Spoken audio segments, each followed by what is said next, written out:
पंडित घासीराम ईश्वर के परम भक्त थे।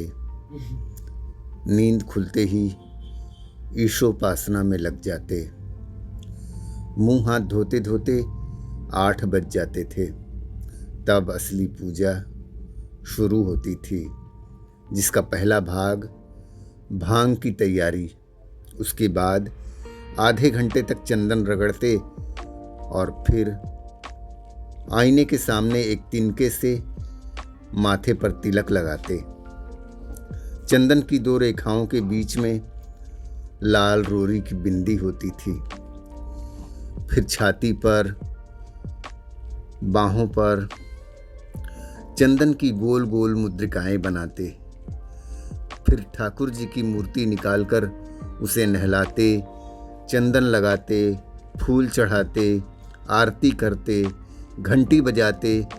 10 बजते बजते वो पूजन से उठते और भांग छानकर बाहर आते। तब तक 2-4 यजमान द्वार पर आ जाते थे। ईशोपासना का तत्काल फल मिल जाता था। यही उनकी खेती थी। आज जब वो पूजन गृह से बाहर निकले तो देखा दुखी घास का एक गट्ठर लिए हुए बैठा था।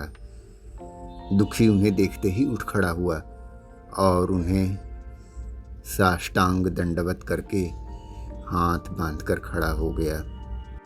ये तेजस्वी मूर्ति देखकर उसका हृदय श्रद्धा से परिपूर्ण हो गया। कितनी दिव्य मूर्ति थी। छोटा सा गोल मटोल आदमी, चिकना सिर, फूले गाल, ब्रह्म तेज से प्रदीप्त आंखें, रोरी और चंदन देवताओं की प्रतिभा प्रदान कर रही थी। दुखी को देखकर श्रीमुख से बोले, आज कैसे चला आया रे दुखिया? दुखी ने सिर झुकाकर कहा, बिटिया की सगाई कर रहा हूं महाराज। कुछ शायद सगुन विचारना है। कब मर्जी होगी?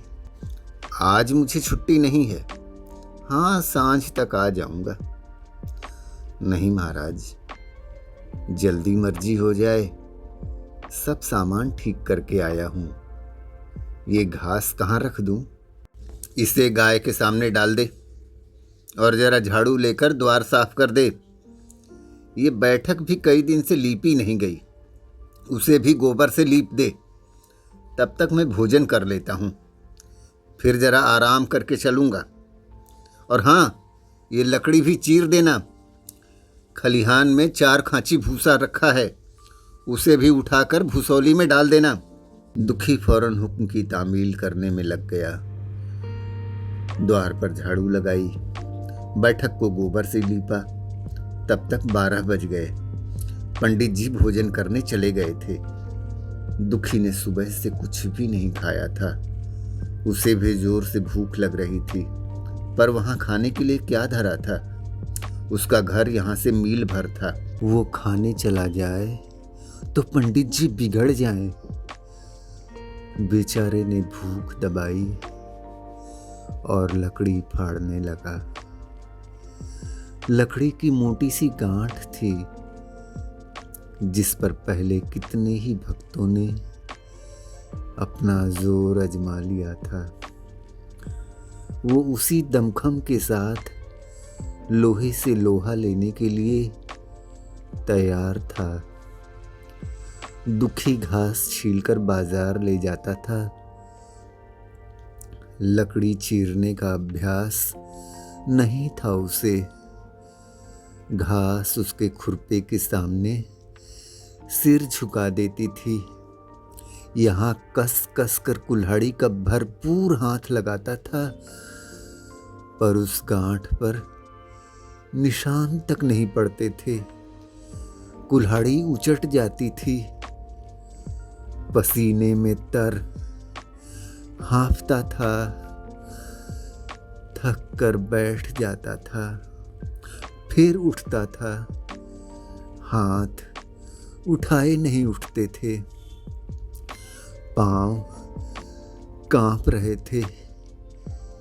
कमर सीधी नहीं हो पा रही थी। आंखों के आगे अंधेरा छा रहा था, सिर चक्कर दे रहा था, तितलियां उड़ रही थीं, फिर भी अपना काम किए जा रहा था।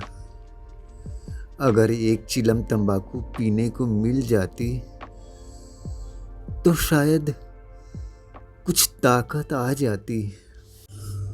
उसने सोचा, यहाँ चिलम और तंबाकू कहाँ मिलेगी? ब्राह्मणों का पूरा है। ब्राह्मण लोग हम नीच जात की तरह तंबाकू थोड़े ही पीते हैं।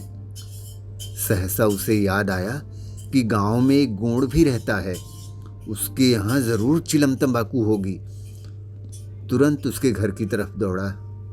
खैर, मेहनत सफल हुई। उसने तंबाकू भी दी और चिलम भी, पर आग वहां न मिली।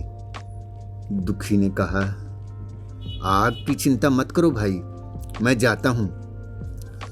पंडित जी के घर में आग मांग लूंगा, वहां तो अभी रसोई बन रही है।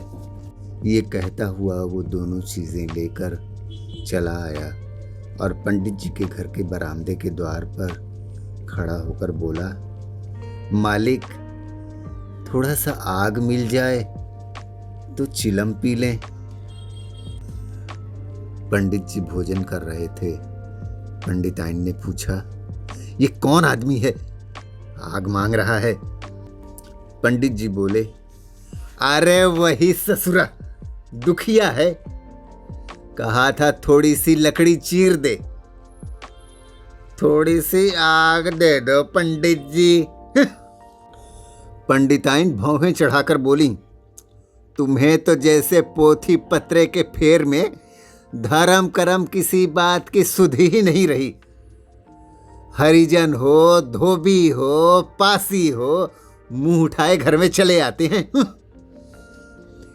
अरे पंडित जी का घर ना हुआ कोई सराय हो गई। कह दो दाढ़ी जार से चला जाए यहां से, नहीं तो इसी लुआठे से मुंह झुलस दूंगी। आग मांगने आए हैं। पंडित जी ने उन्हें समझाकर कहा, भीतर आ गया है तो क्या हुआ, तुम्हारी कोई चीज तो नहीं छुई। धरती पवित्र है, जरा सी आग क्यों नहीं दे देती?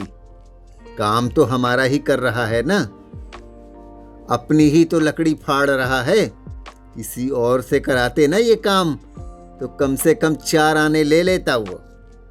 पंडिताइन गरज कर बोली, वो घर पे आया क्यों? पंडित जी ने हार कर कहा, गंदी नाली का कीड़ा है ससुरा, अभागा कहीं का, और क्या।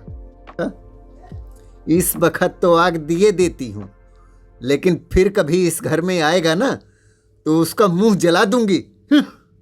दुखी के कानों में इन बातों की भनक पड़ रही थी। पछता रहा था वो, क्यों आ गया था आग मांगने के लिए।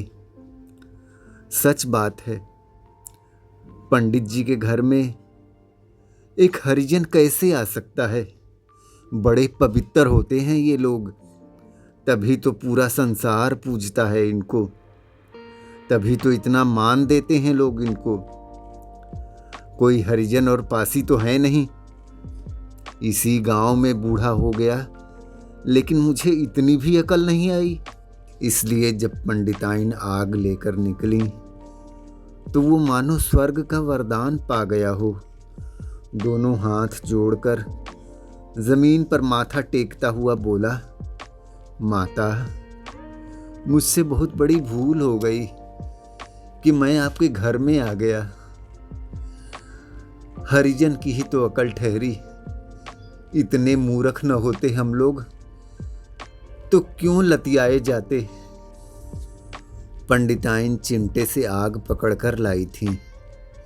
5 हाथ की दूरी से, घूंघट की आड़ से दुखी की तरफ उन्होंने आग को उछाल दिया।